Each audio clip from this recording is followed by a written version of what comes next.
Depuis 16 longues années, un seul numéro suit Parker Schnabel, comme une ombre qui refuse de disparaître.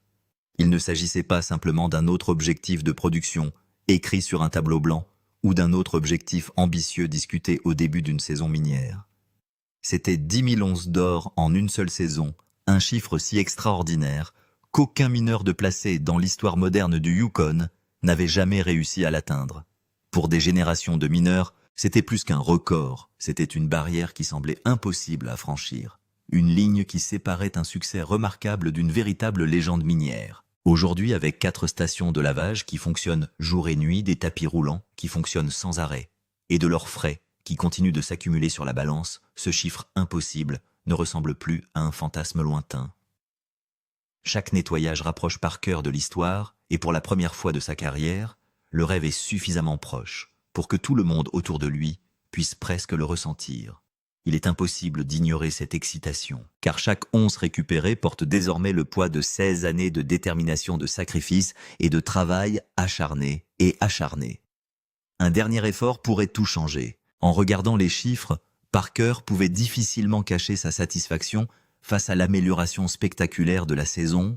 Nous avons payé environ 1400 onces de redevances l'année dernière et cette année, la différence est d'environ 700 onces, a-t-il expliqué en réfléchissant au remarquable redressement. Même après avoir pris en compte les redevances, cette saison était devenue la plus réussie que son exploitation ait jamais connue. Le soulagement dans sa voix révélait bien plus que la réussite financière, il reflétait des années de leçons apprises à travers l'échec, la frustration et la persévérance. La valeur de l'or déjà récupéré était stupéfiante. Aux prix actuels, l'exploitation approchait les 38 millions de dollars d'or brut, une somme dont de nombreux mineurs ne pouvaient que rêver au cours de leur vie entière. La ligne d'arrivée était soudainement suffisamment proche pour être touchée, mais aucun membre de l'équipe ne s'est permis de célébrer trop tôt. Dans le Klondike, la fortune peut changer en quelques heures, et Parker a compris mieux que quiconque que rien n'est de garanti jusqu'au tout dernier nettoyage. Ce qui a rendu la situation encore plus intense, c'est le fait que Parker ne courait pas seulement contre l'histoire. Quelque part ailleurs au Yukon, un autre mineur possédant des décennies d'expérience poursuivait exactement le même jalon déterminé à revendiquer le record avant que quiconque puisse l'atteindre. Après 40 ans passés à bâtir son propre empire minier, ce rival n'avait pas l'intention de se retirer au profit d'une jeune génération. Dans les dernières semaines de la saison, un seul d'entre eux se retrouverait au sommet. Tout reposait désormais sur ce qui s'était passé au cours de ces dernières semaines. Si Parker réussissait, on se souviendrait à jamais de lui comme du mineur qui a brisé la plus grande barrière de production que le Yukon ait jamais connue. S'il échouait, des millions de personnes assisteraient à un autre chapitre déchirant après avoir été si près de réaliser ce que beaucoup croyaient impossible. La pression n'a jamais été aussi forte, et chaque décision entraîne soudainement d'énormes conséquences. Pour comprendre à quel point cet objectif était extraordinaire, il faut apprécier l'histoire derrière ce chiffre. Tout au long de l'ère moderne de l'exploitation minière déplacée au Yukon, d'innombrables mineurs qualifiés ont passé des décennies à extraire de l'or du sol gelé dans des conditions parmi les plus difficiles au monde. Des noms légendaires avaient bâti des fortunes. Des communautés entières s'étaient développées grâce à l'or et des générations avaient consacré leur vie à ces rivières et vallées. Pourtant, malgré toute cette expérience, personne n'avait jamais réussi à produire 10 000 onces d'or en une seule saison. Pas les vétérans endurcis qui ont suivi les échos de la première ruée vers l'or du Klondike. Pas les propriétaires de mines respectés dont la réputation est devenue légendaire sur tout le territoire. Pas même les exploitants dont les noms sont devenus liés de façon permanente à l'histoire minière du Yukon. Chacun d'entre eux n'avait pas atteint ce cap remarquable, laissant 10 000 onces comme la seule réalisation qui semblait à jamais hors de portée. Puis vint Parker Schnabel. Il n'avait que 16 ans lorsqu'il se retrouva à diriger une exploitation minière et à donner des ordres à des hommes 2 fois plus âgés. La plupart des gens auraient été intimidés par cette responsabilité, mais Parker a choisi d'y faire face, même s'il savait à quel point la situation était accablante. Alors que d'autres acceptaient les limites, il décida tranquillement que les records impossibles n'existaient que jusqu'à ce que quelqu'un les batte enfin. En repensant à ses débuts, Parker a ouvertement admis à quel point qu'il se sentait souvent incertain. « Je suis assez jeune », avait-il avoué à l'époque, « et c'est difficile. Je ne sais jamais si je fais la bonne chose ou non. » Ces mots ont révélé une facette de lui que le public a rarement vue, un adolescent assumant des responsabilités que la plupart des adultes auraient du mal à assumer. Derrière la confiance que les gens voyaient à la télévision se cachait quelqu'un qui remettait constamment en question chaque décision qu'il prenait. Cette incertitude lui est restée pendant des années. Il y a eu des saisons où les membres de son propre équipage ont ouvertement contesté son leadership, se demandant si quelqu'un d'aussi jeune avait des raisons de diriger une opération minière de plusieurs millions de dollars. La tension devenait parfois impossible à ignorer, et les désaccords menaçaient de déchirer l'équipe. À un moment donné, Parker a même averti ses employés « Vous faites de moi un ennemi », une déclaration née de la frustration autant que de la détermination. Mais le Parker qui se présente aujourd'hui n'est pas le même adolescent qui a grimpé pour la première fois dans le bureau de la mine. Année après année, erreur après erreur, revers après revers, il s'est progressivement transformé en l'un des exploitants miniers les plus respectés et les plus redoutés de tout le Yukon. L'expérience a remplacé l'incertitude, la confiance a remplacé l'hésitation, et ses équipes ont lentement appris que derrière ces normes exigeantes se cachait un leader prêt à travailler plus dur que quiconque. Le respect ne lui a jamais été accordé, il a s'était gagné grâce à une cohérence implacable. Au fur et à mesure que sa confiance grandissait, son opération augmentait également. Ce qui était autrefois une petite mine familiale est devenu l'une des plus grandes entreprises d'exploitation aurifère du Klondike, alimentée par plusieurs usines de lavage, des centaines d'employés et des projets d'expansion ambitieux. Au début de cette saison, Parker avait déjà produit pour plus de 115 millions de dollars d'or au cours de sa carrière. C'était un exploit que très peu de mineurs, quelle que soit leur génération, pouvaient égaler. Pourtant, le succès a le pouvoir de rendre l'échec encore plus douloureux. Malgré tout, ce que Parker avait accompli la saison précédente est presque devenu celle qui a mis en lumière des années de progrès. Des pannes mécaniques, des erreurs opérationnelles et des revers constants ont poussé l'opération à ses limites. Voyant tout s'effondrer autour de lui, Parker a admis avec une frustration visible « Nous ne gagnons pas d'argent quand nous procédons comme ça. Je sais que ce que nous faisions était mal. » La saison s'est transformée en déception après déception, jusqu'à ce qu'elle se termine par ce que Parker a décrit plus tard comme le pire nettoyage de toute sa carrière. En regardant les résultats décevants, il a discrètement avoué quelque chose de profondément personnel.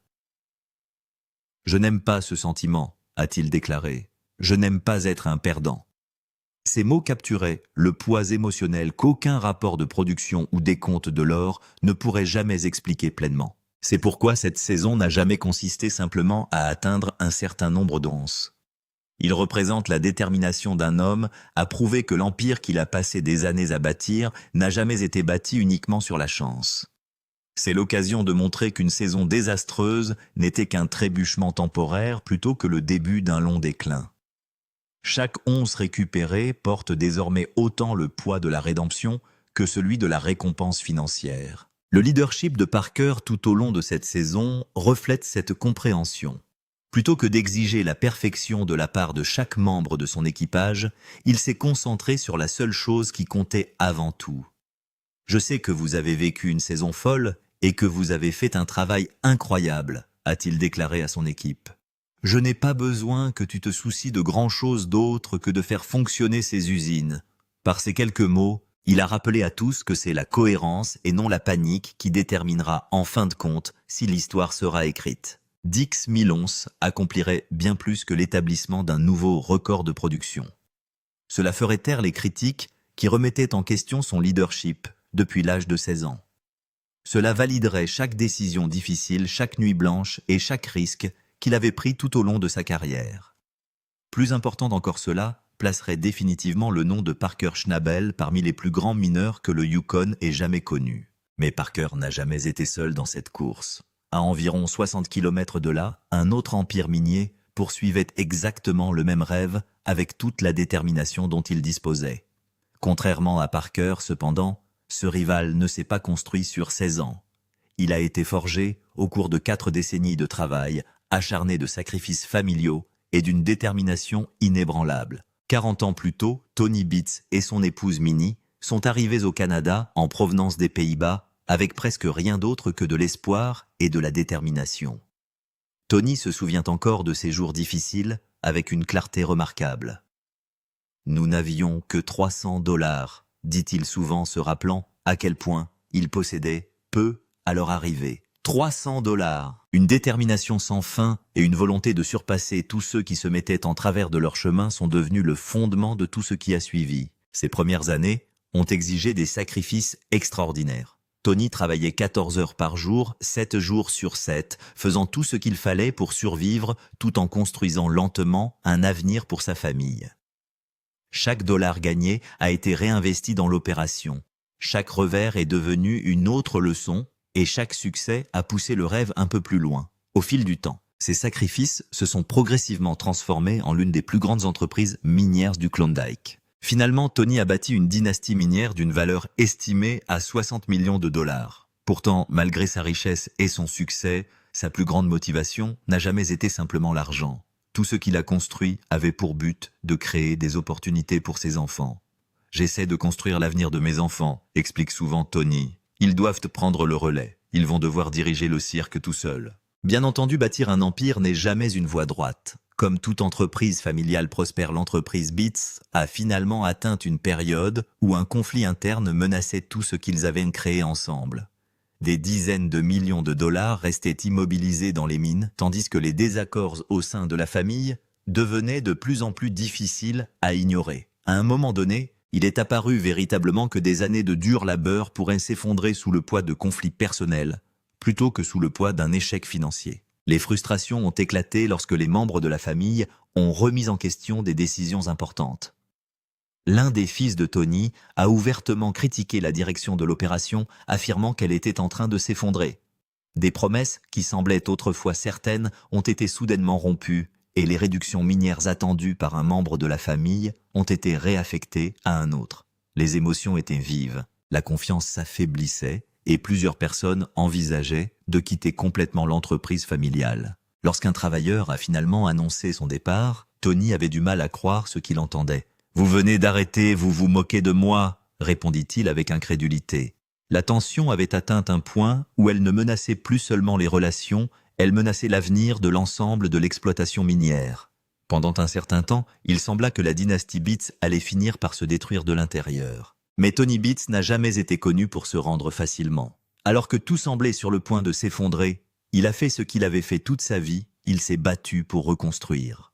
Lentement, il a réuni la famille, réparé les relations brisées et rappelé à tout le monde qu'aucune somme d'or ne valait la peine de perdre les personnes qui comptaient le plus. Comme Tony le dit souvent, n'importe quoi pour la famille. Il a continué à travailler aux côtés de son fils Mike et de sa fille Monica, leur confiant des responsabilités de plus en plus importantes au sein de l'opération. En même temps, il a donné à son fils aîné Kevin l'opportunité d'établir sa propre concession minière et de poursuivre sa réussite de manière indépendante.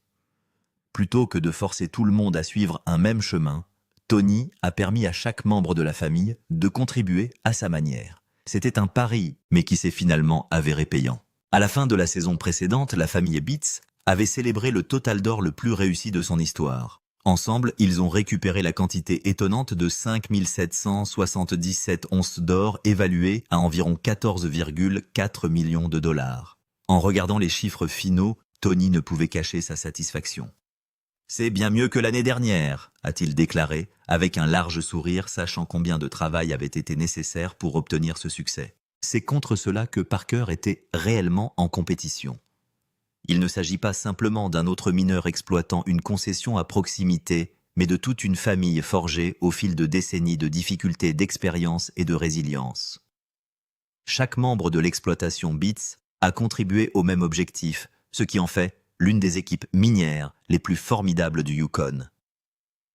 Leur force ne provenait pas seulement de l'équipement ou de l'expérience, mais aussi du travail de plusieurs générations vers un objectif commun.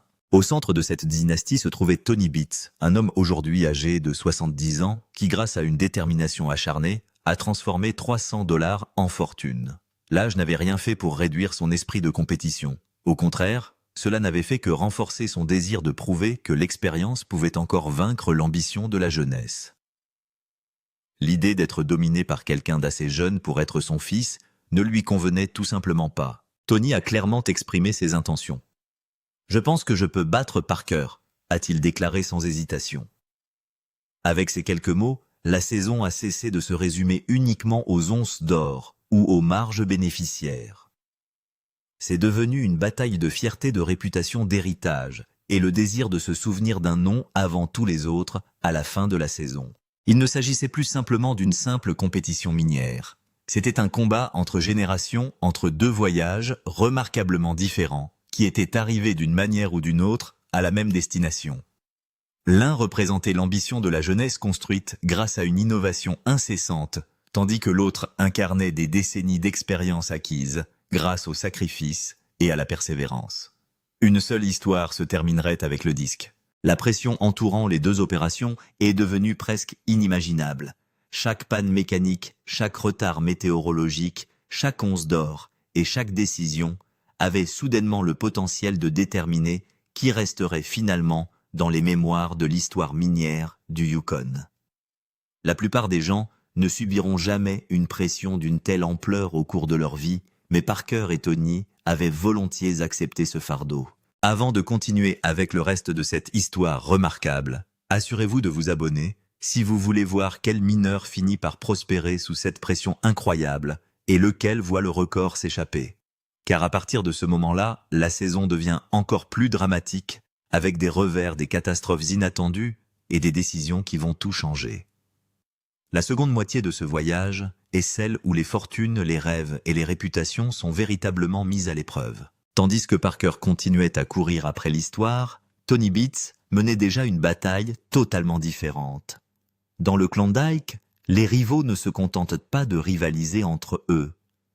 Ils rivalisent également contre la nature, les pannes mécaniques, la faune imprévisible et les innombrables problèmes qui apparaissent sans avertissement.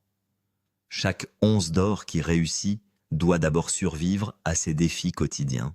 Même le mineur le plus expérimenté ne peut jamais présumer que la journée se déroulera comme prévu. À l'exploitation de Tony's Indian River, la coupe Early Bird de 13 acres dépendait d'un système de gestion de l'eau soigneusement conçu pour assurer le bon déroulement de l'exploitation minière. 2 grands bassins de décantation collectaient chaque minute des milliers de gallons d'eau boueuse s'écoulant de l'usine de lavage. Un ponceau reliait ces étangs permettant à l'eau de s'écouler en continu et empêchant de dangereuses inondations à l'intérieur de la zone minière active. Le système était simple, pratique et fonctionnait de manière fiable depuis des années. Malgré tout, Tony savait que c'était loin d'être parfait. Une perte de 10% est loin d'être idéale, mais nous en sommes là. Nous avons besoin d'or, a-t-il admis, acceptant les compromis que toute opération minière doit finalement faire. Tant que le système continuait à fonctionner, la production pouvait avancer sans interruption. Malheureusement, la nature avait d'autres projets. Un seul castor a décidé que le système de drainage soigneusement conçu par Tony constituerait l'endroit idéal pour construire un barrage.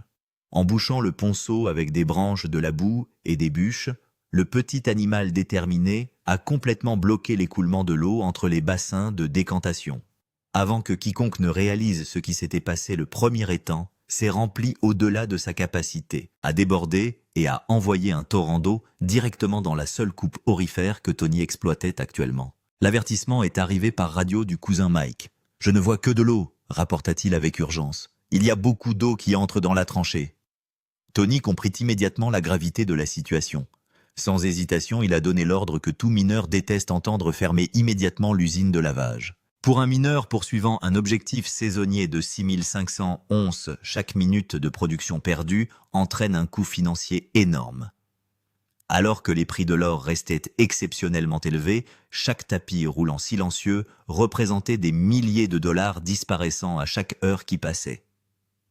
Tony savait que laisser les inondations se poursuivre n'était pas une option, mais arrêter la production était tout aussi douloureux. C'était l'une de ces décisions impossibles que l'exploitation minière impose aux exploitants chaque saison. Finalement, l'équipe a localisé le coupable improbable, tranquillement assis dans l'eau, apparemment très satisfait du chaos que cela avait créé. Un ouvrier a essayé de donner un coup de coude au castor têtu avec un bâton attaché au godet de l'excavatrice, mais le petit ingénieur déterminé a refusé de bouger. En regardant la scène se dérouler, Tony ne pouvait que secouer la tête avec une admiration réticente. Il est très intelligent, ce castor sait ce qu'il fait. En l'absence de solution simple, Tony a abordé le problème à l'ancienne. L'équipage a construit des barrières temporaires, pompé l'eau seau par seau et retiré minutieusement toutes les branches, bâtons et bûches que l'animal industrieux avait emballées dans le ponceau.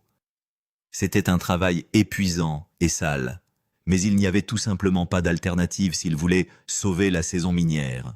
Parfois, même des opérations valant des millions de dollars ne dépendent de rien de plus glamour qu'un travail physique pénible. Une fois l'obstruction finalement éliminée, l'eau a immédiatement recommencé à s'écouler, à travers le ponceau, relâchant ainsi la pression sur le bassin de décantation inondé. Tony n'a pas perdu de temps pour redémarrer l'usine de lavage et ramener l'opération à sa pleine production. « Bingo !» annonça-t-il avec un soulagement évident. « Nous sommes de retour aux affaires. » Quant au castor, il est probablement parti à la recherche d'un autre mineur malheureux dont il pourrait ensuite inonder l'exploitation soigneusement planifiée. Peut-être qu'il déménagera chez Parker, a plaisanté Tony. C'est la partie dont personne ne vous parle au sujet de la chasse aux 10 000 onces. Il ne s'agit pas seulement de creuser. Ce sont des castors des étangs éclatés et 1000 petits désastres entre un homme et l'or. Et pendant que Tony combattait l'eau à 40 000 de là, son rival mettait en place le pari le plus dangereux de toute la saison. Parker fait tapis. Voici comment poursuivre un record que personne n'a jamais battu. Vous pariez tout et vous faites tout en même temps. Parker avait 4 usines de lavage qui fonctionnaient simultanément, et plus de 20 millions de dollars d'or étaient déjà extraits du sol. Nous devons produire au moins 400 onces par semaine pour atteindre notre objectif, a-t-il déclaré. 400 onces par semaine. Semaine après semaine, pas de pause, pas de malchance. C'est le calcul brutal d'un disque. Manquez-le ne serait-ce qu'un seul tronçon et 10 000 s'échappent pour toujours et il n'y a aucun moyen de le récupérer. Et il a refusé d'en laisser une seule once derrière lui. À un moment donné, son équipe avait presque fini de travailler lorsque Parker a décidé que la drague du vieux temps avait raté l'heure plus loin dans la séquence. Il a donc ordonné la coupe, poussé 2 acres supplémentaires jusqu'à sa limite absolue, avant que le permis d'utilisation de l'eau ne soit épuisé. Si cela rapportait 500 onces supplémentaires d'une valeur de 1,75 million de dollars. À la manière typique de Parker, il dit maintenant qu'il veut encore plus de saleté du côté de l'équipage. Nous poussons ce projet jusqu'à ses limites, toujours le risque plutôt que la récompense. Il partit donc à la recherche de plus de tout, plus de terre, et plus de gens, y compris les membres de la famille Beats. Caden Foote était un mécanicien de 23 ans travaillant pour Kevin Beats, et il avait fini. Alors que les températures printanières grimpaient, la pile de salaire dégelé de Kevin s'est transformée en boue détrempée et bâclée, et la paille humide est empoisonnée dans une usine de lavage. La courroie patine, la roue motrice tourne, et l'usine entière s'arrête. Caden l'a supplié d'étaler le tissu et de le laisser sécher. « Je pense qu'il est peut-être temps de mettre la vieille Roxane au lit pour l'année. Nous devrions continuer plus longtemps. » Kevin a refusé et l'a quand même mouillé en soufflant les rouleaux avec de l'eau chaude à haute pression comme pansement. « Chaque fois que je porte quelque chose à son attention, rien ne se passe, » a déclaré Caden. « J'ai l'impression qu'on ne me respecte pas. » Ainsi, lorsque Parker est venu l'appeler, Caden est venu en voiture et a démissionné face à son rival. « J'ai reçu une offre d'emploi de Parker que je ne pouvais pas refuser. Regardez ce qui vient de se passer là-bas. » Parker ne fait pas que surpasser le Beats. Il les démonte tranquillement, un travailleur frustré à la fois. Chaque main qu'il ajoute est une main qu'il perd. C'est comme ça qu'on gagne une guerre des onces. Vous ne vous contentez pas de surpasser votre rival, vous l'embauchez davantage. Mais le pari le plus important et le plus effrayant de Parker concernait sa propriété principale, domination. Il avait passé 3 semaines à exploiter une section monstrueuse appelée Golden Mile, construisant 2 montagnes géantes, espacées de 4000 pieds.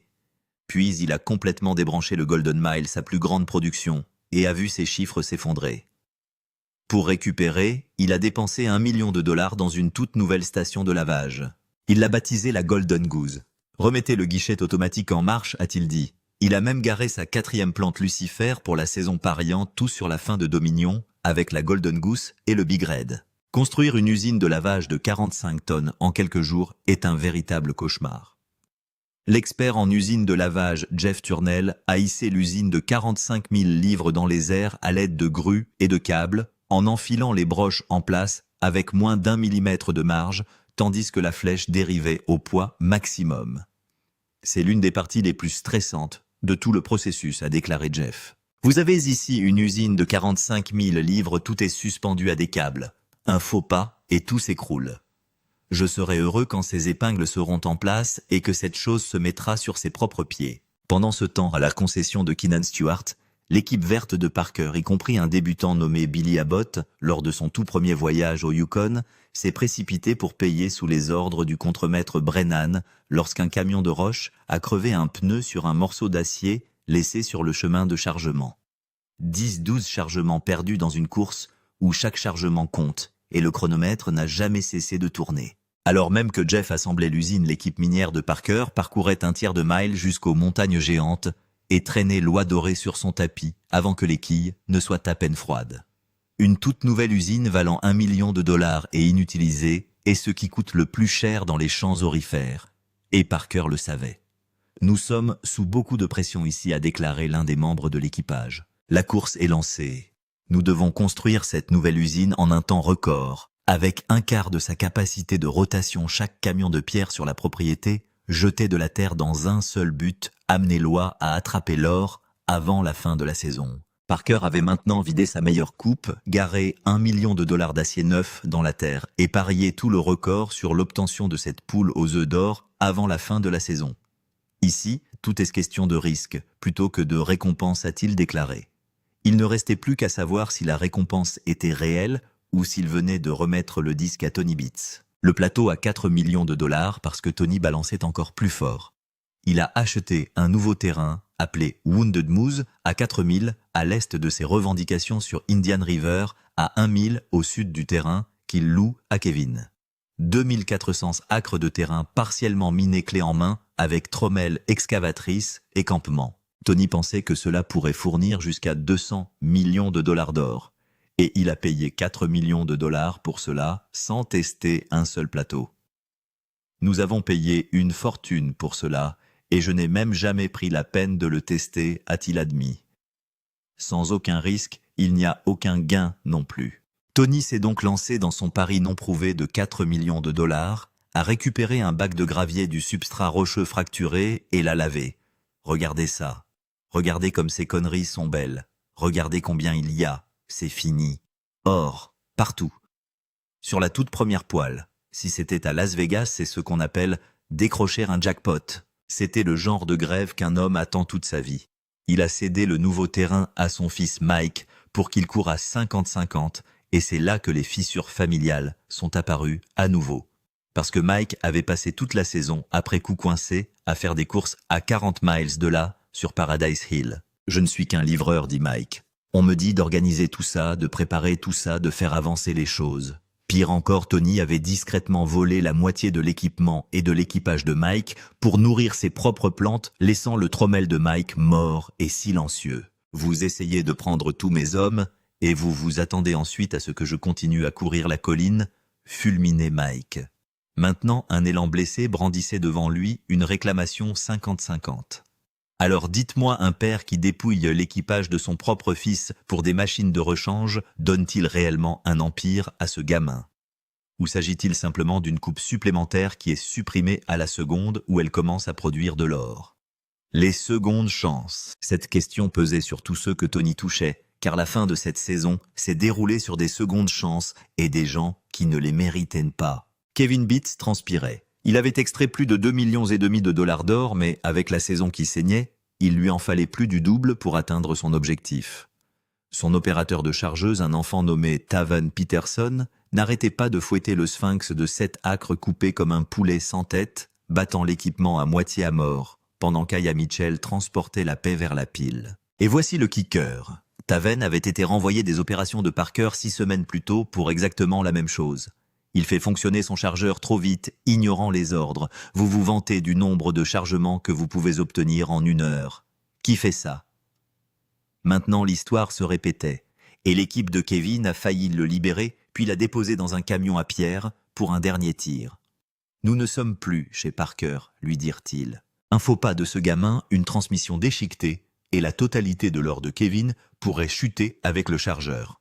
C'est dire à quel point les marges étaient devenues minces sur chaque opération dans la vallée. Beats et Schnabel, pareil. Et un mineur situé à une centaine de kilomètres de là était sur le point de montrer exactement ce qui se passerait lorsque ces marges se briseraient enfin. L'homme désespéré Rick Ness ne courait pas après un record. Il courait après la survie.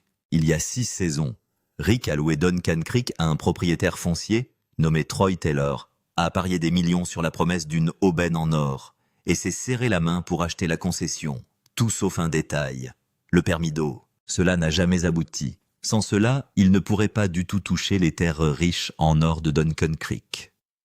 Il s'est donc précipité sur une nouvelle concession à Lightning Creek, et la première coupe là-bas à la taille au diamant lui a donné un coup de poing aux tripes. 7 onces. 7. Nous ne pouvons en aucun cas gagner de l'argent avec cela, a déclaré Rick. Mais cela ne signifie pas que nous pouvons simplement arrêter. Et l'horloge hurlait. Il avait une semaine pour payer à Troy Taylor 100 onces pour finaliser son achat. Et il était loin d'être proche. Il a donc suivi l'or vers le haut. Il y a plus de 150 000 ans, un glacier a arraché l'or du filon mer du mont Hinton, l'a pulvérisé au bulldozer dans la vallée et l'a laissé tomber dans des poches dispersées parmi les gros rochers. Des rochers plus gros, un plus gros or. Rick et son homme Bailey ont trouvé un tronçon épais avec eux et l'ont nommé Boulder Cut. J'ai un bon pressentiment à ce sujet. Puis les pesées ont tourné. L'équipage de Rick a tiré 430 onces en une seule semaine, la plus grosse récolte qu'ils aient jamais eue. L'échelle suivante a ajouté 327 onces, portant son total à 1379,65. Rattraper rapidement son retard, dit-il maintenant. Tout ce qui restait à Rick a roulé sur un dernier cut, le cut de la dernière chance avec la première neige qui s'infiltrait déjà. Pour la première fois de la saison, il était possible de repartir avec de l'or en poche. Et Rick a juré qu'il ne fermerait pas cette usine tant que la météo ne lui arracherait pas le choix. C'était le pari de Rick, mais dans la vallée, le seul pari dont on se souvenait était déjà en train d'atteindre son point culminant. Réduisant l'écart, Parker contre Tony, et Tony arriva en premier à la balance. À ce jour, Tony avait déjà stocké plus de 1800 onces sur son objectif de 6500 onces et avait ouvert la grande coupe de coin, ses usines jumelles d'Indian River et le trommel de colline Harold, fonctionnant tous à plein régime 24 heures sur 24. Cette plante le dévore, dit-il à propos d'Harold, elle le dévore. L'homme était implacable et il se rapprochait rapidement. La famille Bitts avait besoin de plus de 700 onces pour en franchir 10 000. Ces usines jumelles d'Indian River ont produit le dernier morceau de coupe. L'un pesait 192,42, un autre 182,06 plus léger que la semaine précédente alors qu'il grattait les restes de la coupe. Cela a porté Indian River à un peu plus de 9640 onces, puis alors des collines. Harold, le trommel, a couru la coupe Esther pour 132,6 supplémentaires. 3 de ses usines étaient en panne cette semaine. Il lui manquait encore plus de 200 onces pour atteindre 10 000 et tout se résumait à une échelle finale. C'était ça. L'or trommel de la colline, le dernier tas de la saison, s'écoulait sous le regard de toute la famille. 10, 20, 30, 40, 50, 60, 60, 10, 80, 90, 150, 200, 220, 240, 260, 280, 300, 340, 360, 10, 400, 420, 430. Et voilà, c'est ce que vous faites. La famille Bitts a dépassé les 10 000 onces pour la toute première fois, soit un total de 10 212 onces d'une valeur de plus de 38 800 000 $. 40 ans après que Tony et Minnie aient débarqué avec 300 $ s'aligner, avait fait ce qu'aucune famille du territoire n'avait jamais fait. Et puis parce qu'il est exactement qui il est, il a refusé de faire la fête. Cela ne veut pas dire que nous allons arrêter, dit Tony. Je pense que je peux battre Parker. Allons jusqu'au bout, les gars. Alors maintenant, la barre était placée et c'était brutal. 10 212 onces, 38,8 millions de $. C'était le numéro que Parker Schnabel devait effacer. Et il pesait encore 9 500 onces avec des plantes battues qui craquaient sous une saison d'abus, une toute nouvelle poule aux œufs d'or dont personne ne savait qu'elle fonctionnerait, et le froid se rapprochait rapidement. « Je manque de temps, dit Parker. Je manque de temps très vite. C'était la semaine clé. Tout ce qu'il avait parié toute la saison se résumait alors qu'il pouvait jeter sur la balance avant que le sol ne gèle. Le chiffre que personne n'avait atteint. Les plantes de Parker s'effondraient sous lui. Une saison complète de jets de pierre sur eux avait ouvert de grandes fissures dans l'acier, et les pannes s'accumulaient au cours de la pire semaine possible de toutes. Si nous n'atteignons pas notre objectif de 10 000 onces, c'est à cause des pannes d'usine, a déclaré Parker. Je sais que vous leur mettez beaucoup de saleté. Le froid était mordant maintenant. Il le savait, c'était la semaine clé, et si l'or n'arrivait pas, le record était définitivement perdu. Ils ont commencé à peser. Laver la plante Bob de la coupe du pont. 127,35. Roxane de la deuxième fosse à Indian River. 133,9. De bons chiffres, mais pas assez. Alors que cherchons-nous ici? A demandé Parker. Un peu plus de 200 de plus. Et il restait exactement une pile pour la lui donner. Le kilomètre d'or. La coupe. Parker a été vidé. Mais TV, il est ponté le pays. La toute nouvelle poule aux œufs d'or d'1 million de dollars en grand rouge courant côte à côte. Chaque dollar de ce pari a été évalué en temps réel. Si l'oie revenait vide toute la saison, la coupe éviscérait le million de dollars, le record s'effondrait ici même. 40, 80, 120, 130, 140. Ne ralentissez pas. 200, 220, 258,15. Pour la toute première fois, Parker Schnabel avait atteint 10 000 onces en une seule saison. Et puis la poule aux œufs d'or lui fit un clin d'œil. En rinçant le réservoir après cette dernière analyse, l'équipage a trouvé une pépite parfaite au fond pesant exactement 1 once. Pas une fraction de plus, pas une fraction de moins. 1 once. La poule a pondu son premier œuf, les gars. Ils ont ri. Leur œuf d'or atteint le dernier chemin vers 259,15. La semaine dernière, ils avaient extrait 627,25 onces. Cette semaine, 520,45. Pour un total de saison de 10 100, 429,85 onces, d'une valeur incroyable de 38 340 et 1 000 dollars. Nous l'avons fait. Il avait vidé le bar. Cet adolescent nerveux de 16 ans qui ne savait jamais s'il faisait la bonne chose venait de faire la seule chose que personne n'avait jamais faite dans l'histoire du Yukon. Le gamin qui disait qu'il n'aimait pas être un perdant a transformé la pire saison de sa carrière en la meilleure de sa vie. Et il l'a fait à la dure sur un pari d'1 million de dollars qui a été lancé la dernière semaine alors que la neige tombait déjà. 2 opérations, 2 familles franchissant toutes deux une ligne que personne n'avait jamais franchie au cours de la même saison, séparée par 22 onces d'or. Alors voici ce que j'attends de vous et déposez-le dans les commentaires ci-dessous. Tony Beats a atteint 10 212 onces, mais il l'a fait pendant toute une dynastie de 40 ans. Parker Schnabel a atteint 10 189, construisant son empire à partir d'un enfant donnant des ordres à 16 ans. Alors qui a vraiment gagné cette saison la dynastie ou le prodige, dites-moi ci-dessous. J'ai lu chacun d'entre eux. Et si vous voulez plus d'histoires sur les champs aurifères où des millions de dollars et des héritages familiaux entiers reposent sur un seul tas de terre, abonnez-vous dès maintenant pour ne pas manquer la prochaine. Parce qu'ici, l'or ne s'arrête jamais et nous non plus.